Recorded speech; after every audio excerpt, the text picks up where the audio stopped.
reality. That is, they're right. That is the way the world functions and whatnot. And if you have evidence that is presented to you that might convince you otherwise, you might be prepared to give up your faith or your belief in various types of gods.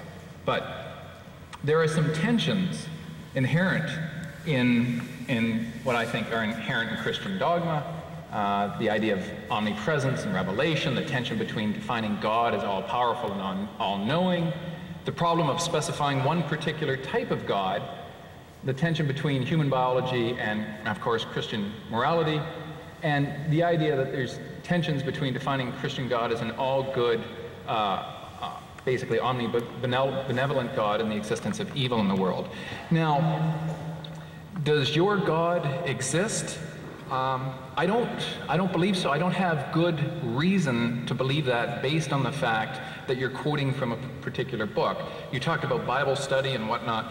To me, in just presenting contradictions alone should warrant you to really get up in the morning and consider, okay, how are we going to reconcile these inconsistencies? Why isn't the Bible more consistent in this particular type of way? In the Bible, it talks about Noah using, basically cubits and God speaking to him through a burning bush and his staff turning into a snake. Jesus turns water into wine, loaves to fishes. He walks on water. He heals the sick. But if God really is this powerful, why in the Bible are the examples always time relative, right? Like, think about it. Why wouldn't God give Noah the metric system? Right? It would have made things so much easier in getting this boat put together, right? Moses, no staff turning in it. Give him a Sherman tank or an ICBM. Just, you want to smote your enemies? That's how you do it, right? What about more, basically efficient and omnipresent, simultaneity? So basically, the idea of, in Jewish traditions and Muslim traditions of not eating pork, I think it's just smart if you live in a desert climate, right? Because there's parasites. You don't want trichinosis. Don't eat pig. That's a great idea. Let's not do that, right? And the idea of a new Messiah. Is there a second coming? Because many different Christian faiths have told me he's coming. He's going to be here pretty soon. But I don't have any evidence in this. Many members of the Bush administration believe that Armageddon was pretty much just around the corner. If you listen carefully enough, you can hear the four horsemen of the apocalypse. But I've not heard them yet.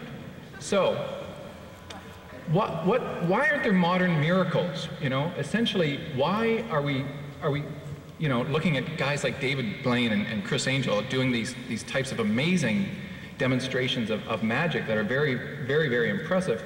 But why aren't there modern miracles today, right? Instead, what we're seeing in God's revealed miracles are things like, oil spots that look like Jesus, right?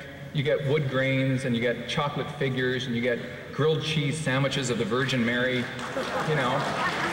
You want a real miracle? Grow a limb on an amputated child's arm. You do that for me, I'll convert tonight.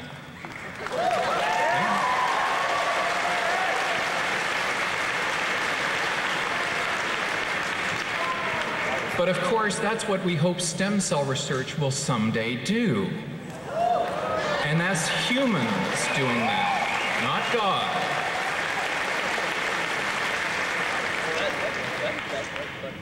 The problem of free will has often bothered me. If your God, Joe, is defined as being very powerful and very intelligent, knows all, can do anything, okay, there are some certain tensions that arise, right?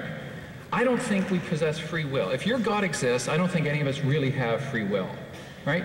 Because apparently if we choose correctly, we get rewarded, right? We go to heaven. And if we choose incorrectly, well, it doesn't look so good for some of us. Now, I don't know what's going to happen to my Muslim sisters in the front row here. After you ladies die, perhaps according to Mr. Boot, you're on a highway to hell. Yeah, and that's unfortunate, because I'm sure you're good people, right? And I'm sure you deserve everlasting reward in a type of heaven. Right? But I don't know if Mr. Boots... I haven't said that. I don't know if his club allows you guys in. I'm not sure.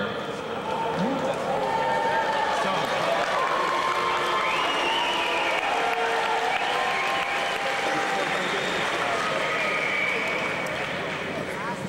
Now, I'm going to finish up with an Android example, okay? I'm going to assume Joe and many people here who are of Christian faith believe in the parable or the idea or the myth of Adam and Eve, that all of us came from two people created by a God 6,000 years ago. So God creates a man and then creates a woman and basically says, you can do anything you want in this garden, just don't eat from the apple or the fruit of the tree of knowledge. That's forbidden. And of course, eventually Satan comes along in the form of a snake, convinces Eve to basically coerce Adam to eat from this. God finds out and he loses it. And they are banished forever and for all time. Their eyes are open, they can now see that they're nude, and that's not a good thing, and they've got to cover themselves up. And so I'm going to give you an example of a couple of androids that I have built in my basement in my spare time. And they're called Hannah and Steve. This is about as close to Adam and Eve as I could get. Now, basically, these two androids have been developed by me, and I know exactly how they're going to behave at every moment of every day, just as God would have known of Adam and Eve many years before they were ever brought into existence. So, I say to my androids, you can do whatever you like, but do not eat the mangoes from my mango tree. If you do, I will torture you for the rest of your lives. But they cannot choose to abstain from eating the mangoes because I made them and I know they're going to eat the mangoes. Right? Basically, what I'm asking here is, why would the God of the Bible intentionally create beings like Adam and Eve and millions of others when he knew they were going to fail?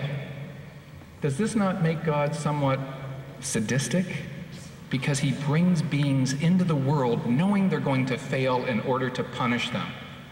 Just as all of you who are of varying faiths, who are going to choose to believe in something other than him, why did he allow you to be brought into the world knowing millions of years before your existence what you were going to choose every second of every day?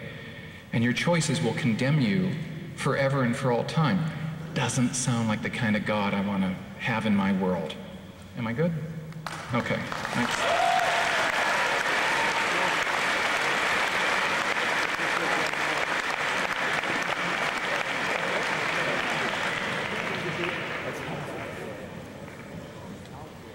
He's going to write down what he said that I didn't hear. What did he say?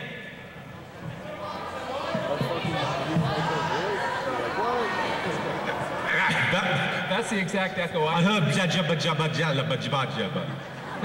did you say? A pompous fool says what?